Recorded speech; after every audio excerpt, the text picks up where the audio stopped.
O assunto, por si só, é muito importante. Aliás, todos os assuntos são importantes. Agora, quando fala de adoção, né, a gente está mexendo com o futuro dessa criança, né, desse menino, dessa menina. A gente está mexendo com o futuro de uma família, né?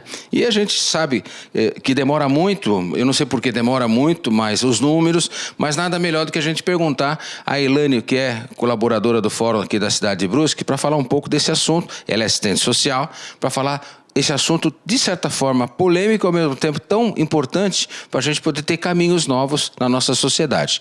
Adoção. Seja bem-vinda ao Canal X. Então, bom dia, boa tarde. E boa noite, vamos repercutir essa... Então, assim, o Judiciário agradece a oportunidade, né, para estar falando sobre esse assunto, que a gente tem, em relação à adoção de crianças, várias... aspectos, né, entendimentos a serem desmistificados. Então, assim, eu vou passar alguns dados, né, em relação à adoção. No Brasil, a gente tem 40 mil pretendentes, né, um número aproximado, né, de 40 mil pretendentes e 5 mil crianças cadastrados no Cadastro Nacional de Adoção. De Santa Catarina, esse número é 2.600, mais ou menos, pretendentes para 300 crianças. Isso são crianças que estão aguardando uma família, né? Que não tem pretendentes para elas, né? Porque o perfil desses pretendentes não é semelhante ao perfil das crianças que estão nos abrigos, né? E quando tu falas assim em uma questão polêmica, essa é uma questão que envolve, né, uma polêmica na nossa sociedade, que é fazer a afirmação de que esse cálculo ele não fecha, né? Eu, particularmente, não concordo com isso. Por quê? Eu entendo que são duas coisas diferentes, né? Nós temos pretendentes que procuram o judiciário para ser pai e ser mãe. Eles não procuram o judiciário para resolver a situação de crianças que não têm os seus pais e suas mães, né? Então, se for possível conciliar essas duas necessidades, de uma criança que precisa de uma família e de uma família que precisa de uma criança, então elas vão ser essas necessidades, elas vão ser casadas. Gente, a gente não pode querer que os pretendentes, né? Porque quando a gente afirma que esse cálculo não fecha, a gente está atribuindo a responsabilidade dessas crianças estarem nos abrigos aos pretendentes. E não é isso que acontece, né? A responsabilidade dessas crianças estarem nos abrigos é de toda a sociedade, né? É de todos nós, né? Se a gente tomar como comparar, né, com comunidades indígenas, isso não acontece. Nós, ditos brancos, deixamos que muitas crianças estão aí nos abrigos, né? Nas comunidades indígenas, por exemplo, as crianças, não se discute quem vai ficar com a criança depois que, na ausência de um pai e de uma mãe, né, ou de um responsável, né? Isso é algo que acontece naturalmente. Então, é uma questão cultural, né? Então, nós que somos responsáveis por essas crianças, todos nós, né? A quantidade de pretendentes aguardando e que não desejam, talvez, esse perfil de criança que estão nos abrigos, é só um retrato de uma realidade que é cultural, né? Só queria fazer um gancho aqui. A Elaine, ela foi muito polida, né? É que quando a criança é negra, quando a criança já tem uma certa idade e tal, ela fica jogada. Desculpa, né, abrir o jogo aqui, porque isso acontece, né? Então, na verdade, assim, a pessoa vai lá para adotar, eu quero uma criança loira de olhos azuis, né? Ou eu quero uma criança branca, até parecendo que aquela criança negra tem um problema, né, de doença grave, que não pode entrar na casa dela. Então, normalmente, o perfil de quem quer adotar é assim, eu quero uma criança criança loira, ou eu quero uma criança moreninha, mas assim, clara, pele clara, né? Que é uma incidência que acontece. Desculpa abrir o jogo, porque na verdade é isso que acontece, né? Então, na verdade, em Santa Catarina temos 2.600 pretendentes, temos 300 crianças que estão ali esperando e que não têm perfil. É isso que eu entendi? É isso mesmo. Tipo, isso é um fato, é uma realidade, assim como colocasse. O que eu só quis, assim, esclarecer é que a gente não pode responsabilizar os pretendentes como se costuma fazer, né? Mas, de fato, eu até posso passar alguns dados, assim, em relação a isso que comentasse. Por exemplo, em Brusque, né? Se a gente tomar como referência Brusque, nós temos 59 pretendentes. Esse número é sempre mais ou menos, é uma média, assim, entre 50 e 60 pretendentes aqui em Brusque. Ele tem se mantido mais ou menos nesse número, né? Desses 59, somente 21 pretendentes aceitam criança negra. Então, assim, é bem menos da metade, né? Em relação à faixa etária, né, que foi outro que tu colocasse. Os pretendentes aqui de Brusque, que estão cadastrados aqui em Brusque, a maioria aceita, 42, por exemplo, aceitam crianças dos 59, 42 aceitam somente até 3 anos de idade, né? Então, assim, mas por que demora tanto? Não demora. Essas crianças aqui, desse perfil aqui, elas não existem.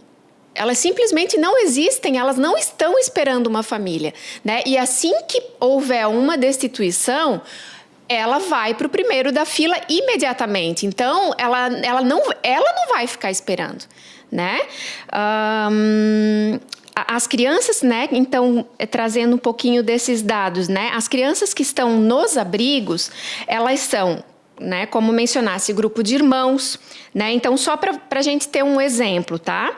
É recente esse dado, né, de um grupo que a gente faz parte, que divulga e faz busca ativa para crianças, para adoções que são tardias, especiais, que ditas chamadas, né?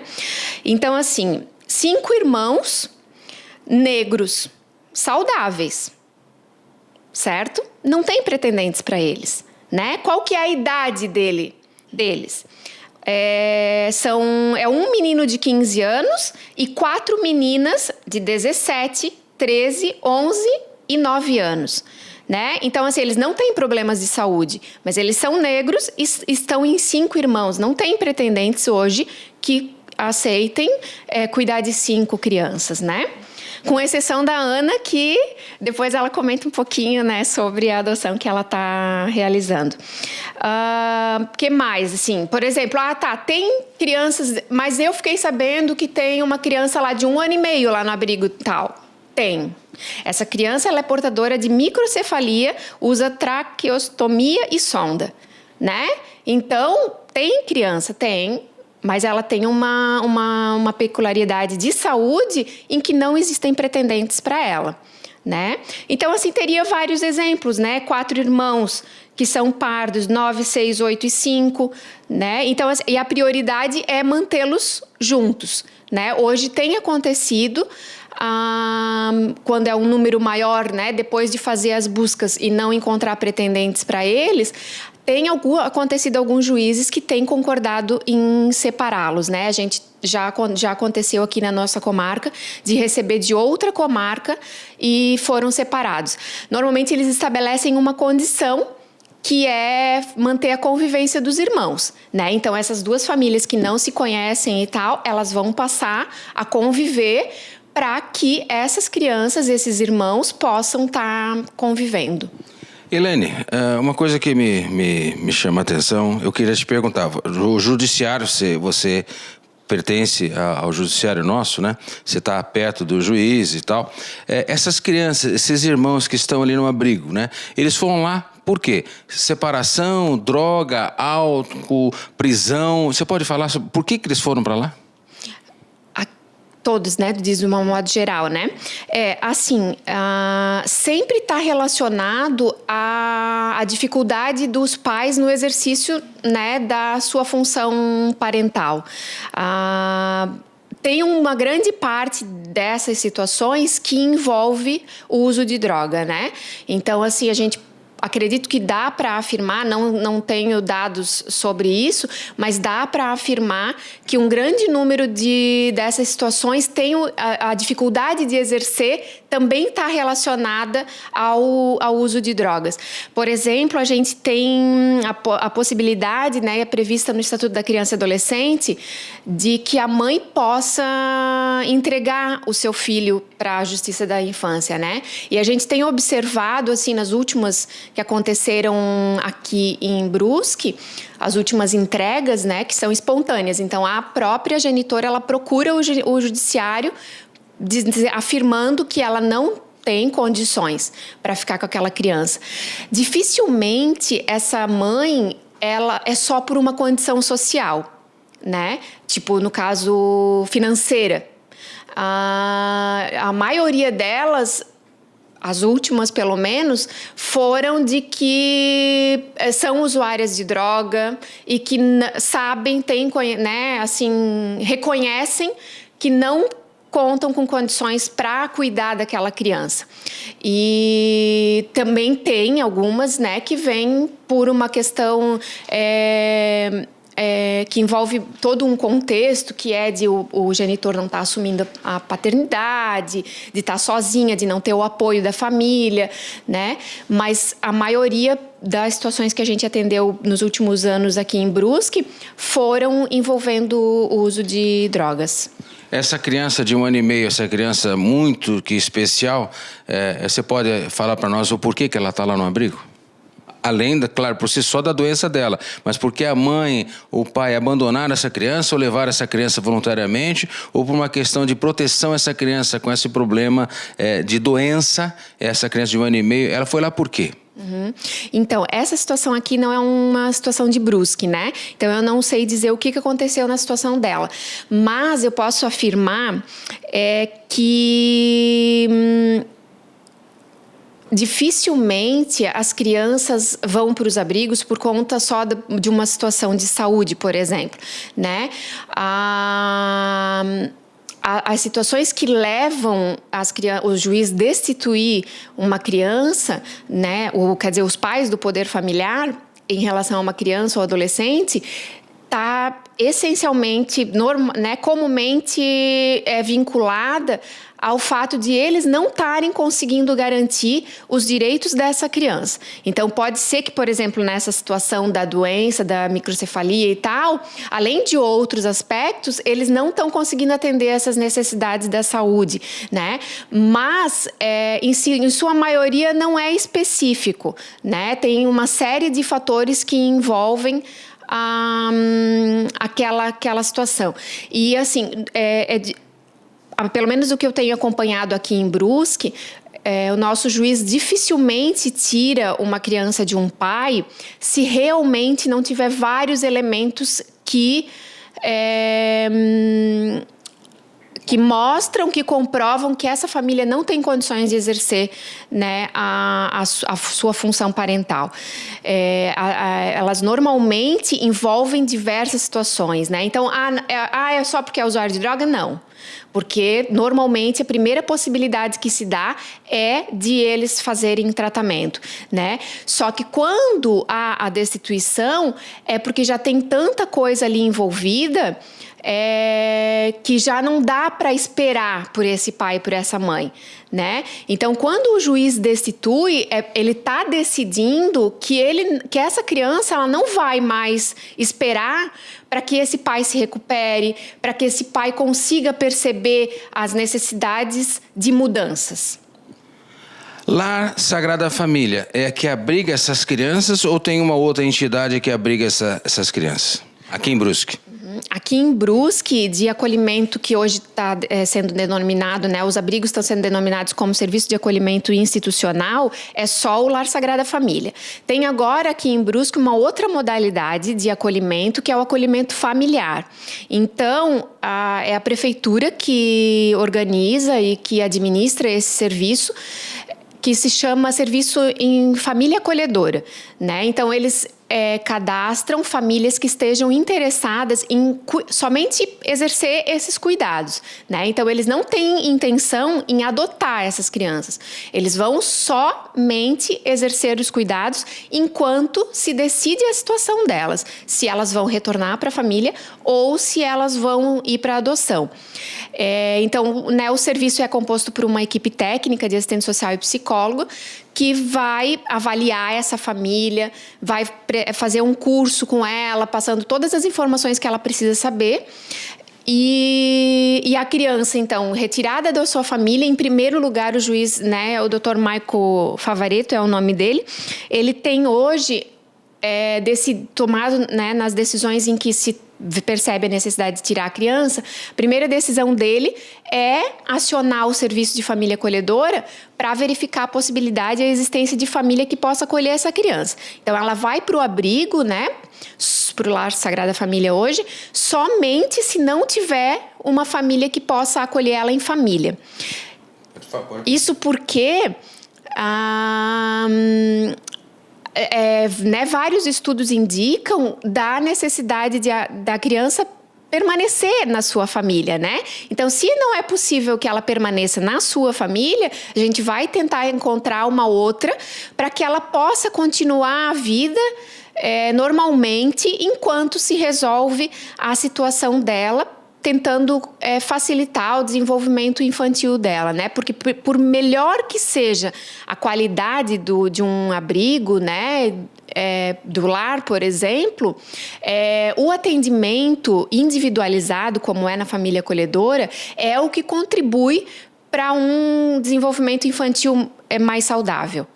Quem mantém o Lar Sagrada Família é a Prefeitura ou é a Justiça de Santa Catarina através do nosso fórum? Quem mantém? A Justiça ela não tem nenhuma contribuição financeira para o... Né, o Poder Judiciário não repassa nenhuma contribuição financeira para os serviços de acolhimento. Então, o lar, a maioria...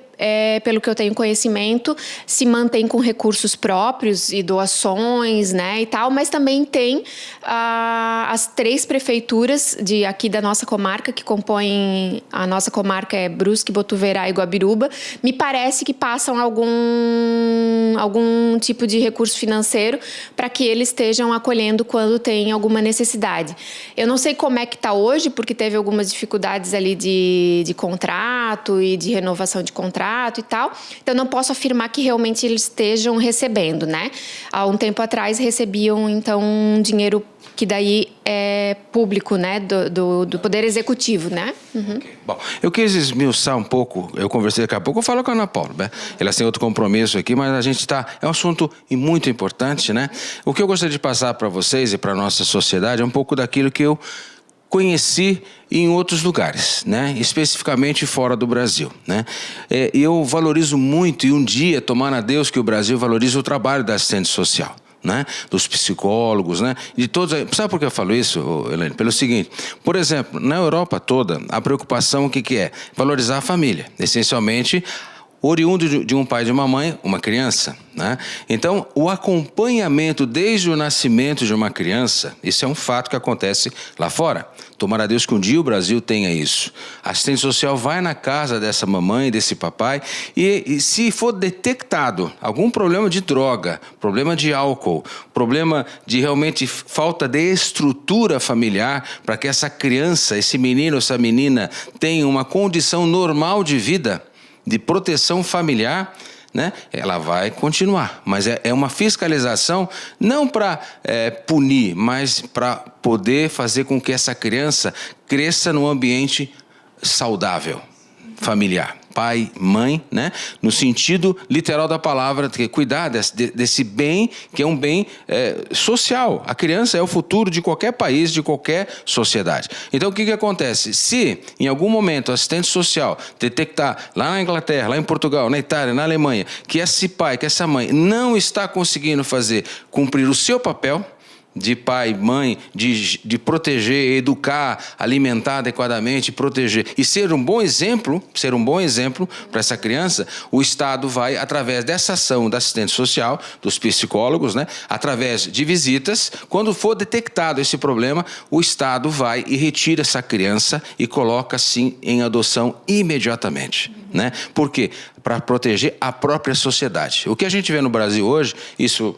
Não, acho que todo mundo sabe, está aí o desmano, está aí a falta de direções, está aí a falta de família, né? É justamente eu vejo que nós temos que um dia ter isso, não para tirar a criança de pai e de mãe, mas é para salvaguardar o futuro dessas crianças. Então, eu não sei se eu fui feliz nas minhas colocações, mas eu vejo assim que tardiamente a gente chega para proteger uma criança tardiamente, uma criança de 15 anos, meu Deus, né? Ela já está com sequelas de um relacionamento, de um alcoólatra, de um viciado, de uma viciada, né? De brigas. Então, essa cabeça, eu sei que... Eu vejo meu pai, por exemplo... Desculpa falar uma coisa pessoal aqui. O pai perdeu pai e mãe com 7 anos, foi criado pelos irmãos. Mas eu nunca vi meu pai reclamar da vida, falar de alguém ou ser uma pessoa triste. Pelo contrário, meu pai foi uma pessoa muito feliz, que eu tenho um amor no meu coração e saudade do meu pai até hoje e vou morrer com essa saudade, com essa lembrança. Porque ele foi um exemplo para mim, independente de não ter pai e mãe com 7 anos. Só que isso a gente sabe que não é verdade, né? Então essa colocação eu estou fazendo porque para poder chamar a atenção, quem sabe um dia, dos nossos gestores, né, para entender a importância do assistente social ou da assistente social. Porque não é meramente um curso de uma universidade para estar lá fazer acompanhamento, não, é realmente por responsabilidade. Então eu queria te passar isso, Elaine, justamente no sentido de poder...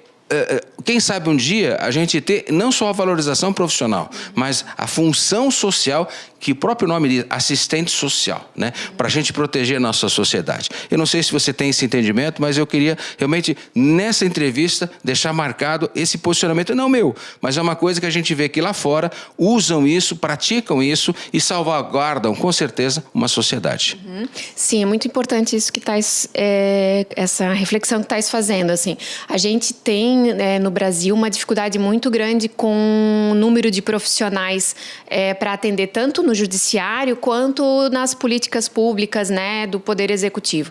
E isso reflete diretamente no acompanhamento que é realizado para essas famílias. E o poder público, né, o Estado, ele tem uma responsabilidade que também é de proteção social, né? Então, a família, ela tem essa função, é responsabilidade dela, mas o Estado também tem essa responsabilidade. E nas famílias que não estão conseguindo exercer essa função, o Estado tem que oferecer um aparato que inclui profissionais habilitados para estarem contribuindo, né, e orientando essas famílias. Isso aí, né? A gente espera um dia mudanças, né? E que tenhamos mudança nesse país, porque o que está acontecendo nas cidades grandes, né? Para não se alongar muito, mas está aí. A juventude, com 14, 15 anos, drogados, meninas grávidas com 13, com 12 anos, espalhados pelo Brasil. Isso é um fato que está acontecendo. E tomara a Deus que um dia os nossos legisladores, né, os nossos deputados, que façam seu trabalho, os nossos senadores que façam seu trabalho. Porque, na verdade, o judiciário é refém de leis, né? E leis quem fazem são os deputados federais, que têm aí a sua iniciativa e depois a promulgação através do Senado e com a chancela, do nosso presidente da República ou a presidente da República. Então, a gente vê que é um problema político que interfere diretamente, não é indiretamente não, diretamente no futuro das nossas crianças, da nossa sociedade. Tomara a Deus que um dia a gente não tenha mais deputados, como eu sempre falo, nós temos deputado da bala, deputado do boi, deputado da vaca, deputado da bicicleta, deputado da igreja, mas está faltando deputado do Brasil, né? Tomara a Deus que um dia a gente tenha deputados e senadores do Brasil e não de certas instituições, sejam elas com todo o respeito, mas o que falta é isso, né? É pessoas que vão para a política para se preocupar com as pessoas. E o que a gente vê hoje é pessoas que vão para a política para se preocupar com organizações e instituições, às vezes direcionadas para o bem próprio deles. É uma pena, mas tomara a Deus que um dia aconteça. Obrigado pela sua presença. Eu vou falar com a dona Ana Paula. Pode falar. Você pode falar o que você quiser. Pode falar o que você quiser. Falo um pouco.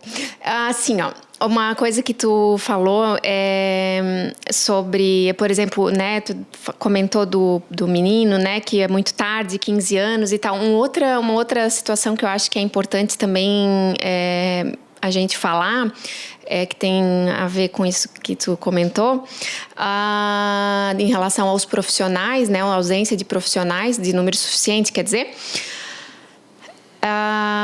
o judiciário, as crianças, né, tem um outro fator que, além dos pretendentes, né, da ausência de interessados em acolher essas crianças, o número insuficiente de profissionais para estar realizando o trabalho no judiciário, inclusive de juízes, né? Então, isso é um dos fatores, tem outros, né? Que acabam atrasando os processos de destituição do poder familiar, né? Ou, sim, acaba se investindo numa família que ela não vai conseguir exercer aquela função e pela ausência, né, a ausência dos profissionais acaba refletindo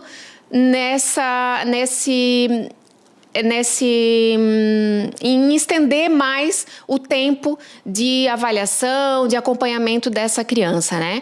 Aqui em Brusque, apesar do número que é responsabilidade, né, do juiz da vara da infância, ele tem conseguido cumprir o prazo estabelecido de resolver a situação da criança em 2 anos. Mas isso, além de uma característica, assim, não é característica, né? Além de cumprir com os procedimentos ali jurídicos e os prazos, também requer coragem, sabe? Porque tirar uma criança de um pai e de uma mãe e ter essa avaliação de que realmente já se fez os investimentos e que ali não é mais possível, é uma avaliação e uma decisão muito difícil, né? Então, só queria comentar, assim, isso. Eu acho difícil, com certeza mas volto a insistir nisso. Assistente social, um dia temos que valorizar essa decisão de entender, enxergar o quanto antes que o pai é drogado, a mãe é drogada, que a mãe tem um clima de guerra dentro de uma casa que só está trazendo malefícios para essa cabeça dessa criança que está crescendo, né? Então ela está tendo horríveis circunstâncias vivendo ela. Então que um dia nós tenhamos essa mudança, que o assistente social vá lá, que acompanhe essa família para entender e proteger essa criança naquele momento o mais rápido possível, porque aquele meio que ela está vivendo não é bom, não é o futuro dela e vai ser uma criança problema para uma sociedade que a gente tanto busca, uma sociedade melhor para todos nós. Obrigado, Elaine. Um abraço a todo mundo do fórum, né? E que o Lar Sagrada Família, que abriga as crianças, né, tenha a proteção e a gente luta, né? Porque eles precisam de comida, lá é 24 horas, né? E a gente vê uma situação muito difícil, a sobrevivência do próprio Lar Sagrada Família, né? Então, é responsabilidade da prefeitura, é responsabilidade da sociedade brusquense, guabirubense e também o pessoal de Botuverá, que fazem parte dessa história. Então a gente, oxalá, né, tomara a Deus que as pessoas entendam a responsabilidade de ter essa proteção para essa criança, porque às vezes, eu digo assim, falta às vezes até alimento lá, né?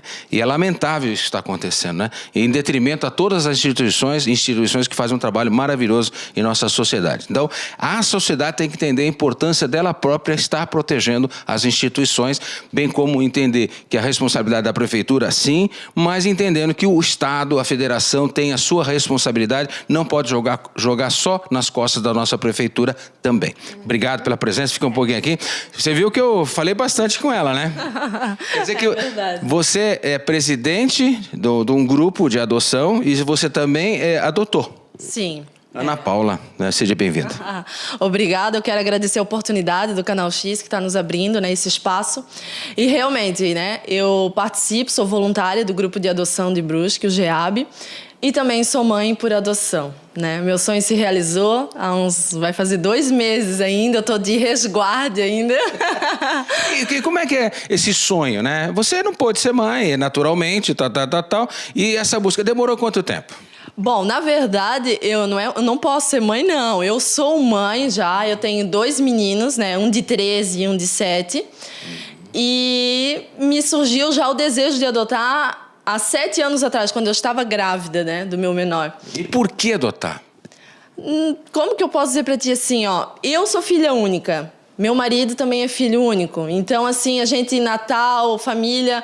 Como a minha família é muito grande, então muitos se reuniam, faziam o pai, a mãe e os filhos, né? E nós ficava lá, só eu e ele e a minha mãe. Então, sempre aquele desejo de aumentar a família. E o meu marido sempre dizia, quando eu conheci ele, que ele queria ter 6 filhos, né? Daí eu pensava, só 6? Só 6, é. Aí eu pensava, nossa, imagina eu gerar tudo isso, né? E tem que tomar cuidado quando quebrar algum eletrodoméstico em casa, porque a vontade dele 6 filhos não é fácil, não, né? Sim, não, eu acho que ele já tinha em mente ter um time de futebol já. Mas adotar, foi difícil adotar? Você com 2 meninos, né? E você adotou uma menina ou um menino? Não, eu só tenho homem lá em casa, eu adotei tudo menino. Então, né, como eu estava comentando, houve o desejo de adotar e a gente esperou um pouco o meu menor ter um pouco mais de idade, ser um pouquinho mais madurzinho. E deu uma entrada no processo o ano passado. E esse ano a gente finalizou e como o nosso perfil era muito amplo, né, e até porque a gente não queria adotar bebê, não é que a gente não queria, porque a gente sabe da realidade. E eu até posso ter filhos novamente. Então, houve o desejo de adotar umas crianças maior, que a gente pudesse conversar, ensinar, né, enfim. E a gente preencheu o nosso perfil e a gente aceitava até 3 crianças. E graças a Deus, eu digo que para tudo nessa vida existe uma história, né? Então, assim, Deus pegou aquela história e trouxe até a mim, sabe? E uniu a gente. Então, assim, aí aconteceu a adoção, a gente adotou 3 meninos, né? E, inclusive, o mais velho tem 16 anos. E eu me sinto uma mãe muito realizada e digo que os primeiros dias não foram fáceis. Mas hoje eu sinto como se eles já estivessem na minha família há muito tempo. Ana Paula, desculpa, mas assim, você tem 2 filhos naturais, biológicos, perdão, retire naturais, biológicos, né? Claro que são naturais. Agora, você adotou 3? 3 meninos, isso. Agora nós somos em 5 filhos, mas né? Tá faltando mais um, então? Aí meu marido agora quer tentar a menina, né? Mas a gente vai deixar um pouquinho de lado. Mas essa relação, assim, foi difícil, foi fácil, essa adaptação? Porque quando chega na sua casa, de certa forma, são pessoas estranhas ao meio familiar, né? Sim. Como é que foi esse primeiro impacto? Na verdade, assim, desde que eu dei entrada no processo, ou muito antes, eu já vinha falando em adoção. Então, quando eu dei entrada em adoção, no processo de adoção, eu já vinha preparando os meus filhos, inclusive meu marido também já queria, né? Então, assim, a gente já estava preparado psicologicamente. É claro que surpresas há depois da adoção, que se conclui, né? Então, mas assim, os primeiro 15 dias foi difícil, porque realmente eles vêm com outras costumes, modos de falar, de agir, que às vezes não se adequam ao que a gente vive, né? A realidade da gente. Mas, assim, ó, a necessidade do amor e de ser acolhido é tanto que supera, sabe? Quando passei aquele dia cansado do banho, do almoço, do café da tarde, quando chegava o final do dia que eu olhava aquelas carinhas cansadas no sofá, mas felizes, assim, se sentindo assim, realmente realizado, então isso não tem preço, sabe? Desculpa eu tocar nesse assunto, mas eu sou obrigado. A Helene comentava, não é o caso da Ana Paula, né? Não é o caso da Ana Paula. Então isso me faz crer que quando você foi para adoção, quando você abriu, assim, ó, pode ser uma criança negra, branca, amarela, o que importa, o que você queria é adotar, né? Não foi como aquelas, normalmente as pessoas falam, eu quero uma criança loirinha, tal, de olhinho azul, olhinho verde, de 3 anos de idade ou 2 anos e meio, tal. Isso não existiu no seu plano de ação de adotar? Não existiu. Realmente a gente não botou sexo, a gente queria masculino ou só feminino, não. A gente botou indiferente, que até que a gente aceitava doenças tratáveis. E, na verdade, Deus nos presenteou. Eles são muito especiais e eu sei que o Senhor tinha preparado já ele para nós. Nada acontece por acaso na vida da gente, a gente pode afirmar isso, né? Não. Eu digo que nada acontece, inclusive, assim, eu sei do sofrimento que eles passaram. Mas, às vezes, através de um sofrimento, Deus, através daquele sofrimento, nos mostra uma outra realidade, uma nova história que vai ser escrita, que vai mudar todo o percurso, tanto da vida deles quanto da nossa, né? Eu tive um grande amigo meu, Jair, eu não sei onde ele está, vivia comigo lá no meu bairro, lá onde eu nasci, em Santo André, São Paulo, para quem não sabe, né? E estou aqui há 30 anos com muito privilégio. Morar aqui faz bem, né? É uma mini Europa. Agora, quando você adota e o Jair em questão era uma criança negra, né? Foi um grande amigo meu que, onde ele estiver, que Deus sempre abençoe o caminho dele, né? Que foi um grande amigo que eu tive na minha vida, na minha adolescência, né? Na minha criancice, né? E dali pega, dali jogar peão, jogar fubeca lá em São Paulo. Aqui é quilica, né? Que fala, né? E lá em São Paulo é fubeca, aquelas coisas todas, né? Aquelas brincadeiras, né? Então, você adotou 3 crianças negras? Não, eles não são negros. Tá. Eles são morenos? Não são brancos, né? Eles seriam o quê? Eu acho que pardos, pardos. Tá. E eu sou descendente de alemão, e os meus meninos também são bem branquinhos, mas assim, a gente não vê diferença. Tá. Mas a sociedade vê. Como é que você lida com esse lado? Porque, inegavelmente, a gente vive numa couraça, né, e que as pessoas, normalmente, elas não têm coragem de falar. Mas muita gente, nós temos um certo... Né, palavra difícil de falar. Nós temos um certo racismo, né? Todos nós, né? E existem sequelas também por causa disso, né? Existia algum problema de relação familiar, de envolvimento com a sua casa, de pessoas comentaram alguma coisa? Desculpa eu te perguntar isso, mas eu sou obrigado. Na verdade, assim, a minha família já sabia há muito tempo que eu queria adotar, né? Mas eles não achavam que eu iria adotar 3 numa vez só. Porque a maioria, quando adota, até adota 3, mas não tem filhos. E no meu caso era diferente. A gente já queria adotar 3. Então, realmente, isso é uma ideia que aos ouvidos tanto da família quanto das pessoas que estão ao nosso redor surge estranha, né?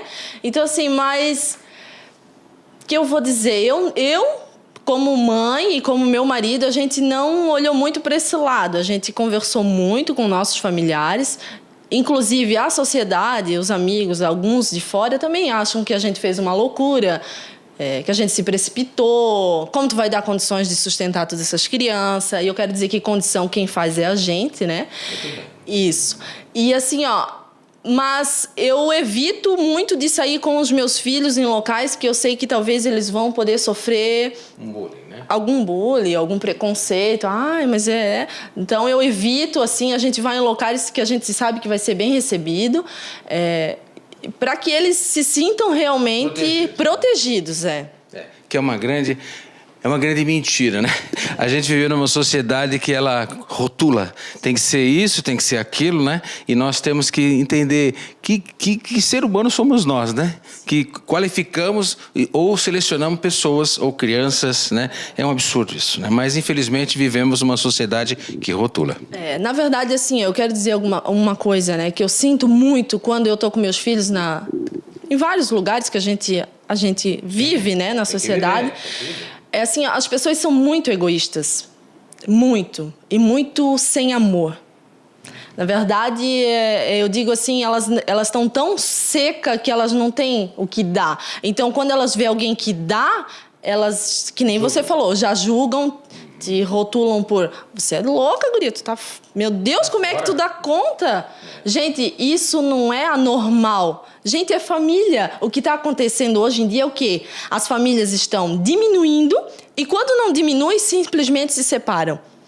E eu prezo muito pela família, porque é uma constituição feita por Deus já lá no Éden. Então, assim, eu digo que família tem que ter filhos. Como que você vai ter um filho? Eu digo, eu fui filha única. Então, meu Deus, eu não tinha a casa da minha irmã hoje para ir. Então, eu não tenho... a gente não cria laços, parece que a família não se expande. Então, a necessidade da família crescer tem que crescer. Hoje, a nossa sociedade dita o quê?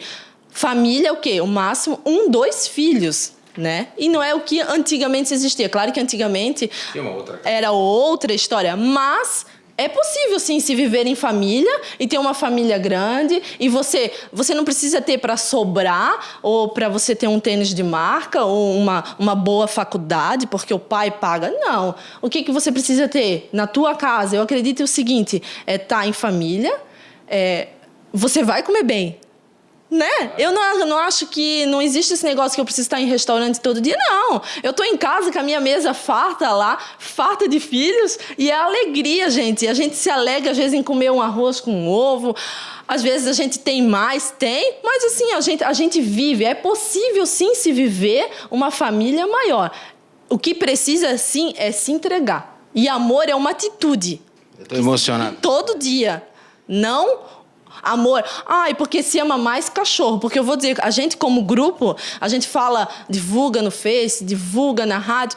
Grupo de adoção. Gente, eu amo cachorro, mas a maioria vê adoção de cachorro. Aí eles gastam com veterinário, não tenho nada contra, tá? Gastam com veterinário, que eu tenho um cachorro de raça que eu sei que custa caro, tá?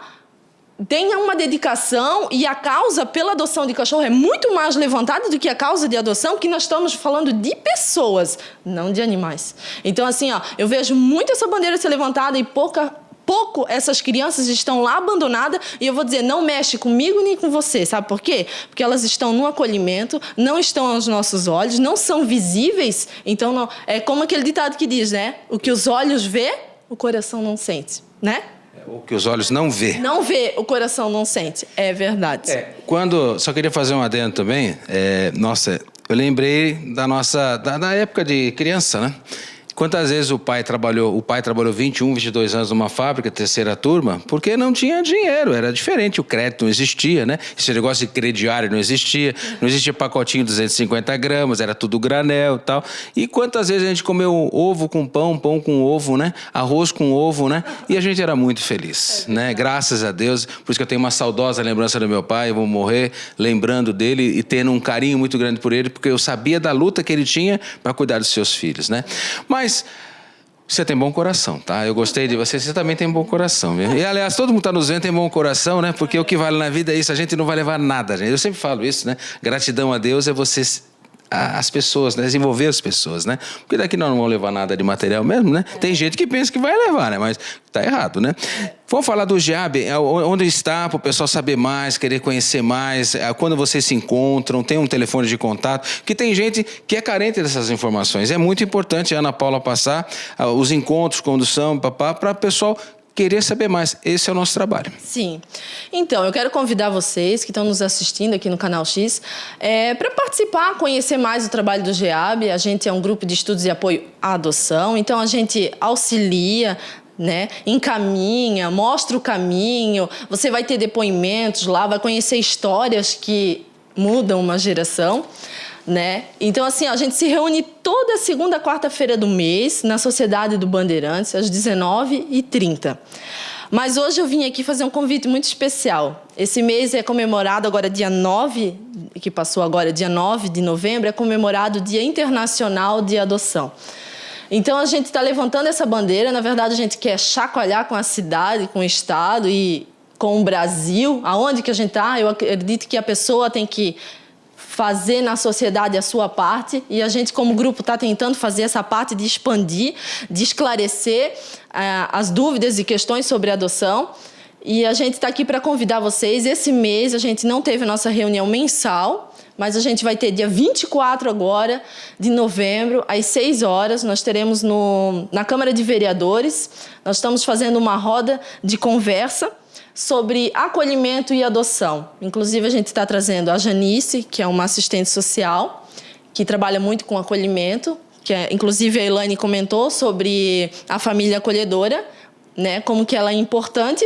E estamos trazendo também o Dr. Mário Romano, de Farroupilha, que ele é juiz da Vara da Infância, para nos falar mais sobre adoção. Inclusive, ele solta umas crônicas na semana que arrebenta o coração de todo mundo, está falando sobre adoção. E ele faz muitas adoções tardias, inclusive pelo trabalho que se é feito em Farroupilha, porque, que nem a Elaine falou, a estatística ali é bem diferente, né? as adoções, a maioria quer pequeno, não quer crianças maiores ou grupo de irmãos. E a gente está tentando fazer isso, com que a sociedade entenda que é possível, sim, se ter mais filhos, adotar mais de 1 ou 2, porque há de se pensar que as famílias que têm essa retirada dessa criança não são famílias ricas, são famílias necessitadas e a maioria tem 2, 3, até 4, 5 filhos. Então, quando a gente entende a adoção, a gente tem que entender que essa é uma realidade dos abrigos, né? Então, a gente está aqui para divulgar, falar sobre adoção, convidar. Eu quero que vocês apoiem, nos ajudem a divulgar essa causa. É algo que eu, como mãe, eu adotei. Não vou sair do GEAB, não é meu desejo de desistir. Agora eu adotei, vou ficar no meu cantinho, vou criar meus filhos. Não. A oportunidade que os meus filhos tiveram, eu quero que outras crianças que estão em instituições também alcancem, que sejam adotadas. E o que a gente precisa? De pessoas que amem a causa e que realmente queiram se doar e fazer, né, a adoção acontecer também. Emocionante, né? GEAB se encontra toda segunda-feira de cada mês, às 19h30, na Sociedade Esportiva Bandeirante. Toda segunda, quarta do mês, tá, gente? Vamos repetir. Toda segunda, quarta do mês. Toda segunda, quarta do mês, na Sociedade Esportiva Bandeirante, às 19h30? Isso mesmo, você está convidado. E não percam, dia 24 agora de novembro, às 18 horas teremos coffee break e às 18h30, desculpa, vamos ter a abertura. Nós contamos com a presença de todos vocês. Vai ter coffee break, então? Vai. Fica aqui meu abraço, Ana Paula, obrigado, coraçãozão, né? Ela adota 2, ela adotou 3, né? E Deus abençoe seu caminho, muito legal te conhecer, né? Elaine, foi um prazer te conhecer, viu? Obrigada. Eu posso só fazer mais um comentário? Fala o que você quiser, Elaine. É porque, assim, a Ana fez esse discurso todo emocionado, assim, e me remeteu a uma situação. Porque a gente tem passado no judiciário por várias situações em que esses primeiros meses, esses primeiros dias de dificuldades, os pretendentes não conseguem passar pelas dificuldades que às vezes ocorrem, devolvendo as crianças para o abrigo, né? Então, a Ana está tendo sucesso na adoção que ela está realizando, porque eles são pessoas tolerantes, né? A gente tem percebido uma intolerância à história, aos modos, como a Ana falou, né? A criança que vai para adoção, ela não tem talvez os mesmos modos que a gente, tem sofrimento, muito sofrimento, né? Ela não vem com uma história bonita, né? Então, precisa de muita tolerância para que muita paciência, muita tolerância para que essa adoção dê certo, né? Então, se no caso da Ana tá dando certo, principalmente a quantidade, a idade das crianças, é porque existe, como ela falou, existe amor, existe tolerância, né? Abraço, Elaine, abraço, Ana Paula. Coraçãozão, né? Coraçãozão. Que Deus abençoe o caminho de todos aqueles bons corações, né? Gente, foi um privilégio receber vocês aqui. Elas têm horário também em outras emissoras, né? Emissoras de rádio hoje. Mas fiquei aqui muito, muito feliz em tê-las aqui. Em tê-las aqui, né? Mas, acima de tudo, esse é um momento de reflexão, né? Nós estamos lidando com seres humanos, a adoção é uma coisa muito séria, muito importante, não é para fazer média com a sociedade. Eu adotei uma criança. Você tem que adotar uma criança para você ser feliz e gerar felicidade. Esse é o recado que fica. Dia 24, então, né? Dia 24, na Câmara Municipal de Brusque, né? Segunda... quartas do mês, é isso? Né? Na Sociedade Esportiva Bandeirante, 19h30, um encontro para você tirar suas dúvidas. Ela quer falar mais. Não, só não esquecendo que a gente tem a nossa página no Facebook, tá? Vai lá, curte, nos acompanhe. E eu tenho uma frase para dizer para vocês aqui, ó, gente. Mas antes de você falar a frase, fala o Facebook, o pessoal saber aonde que vai procurar vocês. É GEAB Brusque, tá, gente? Procura lá.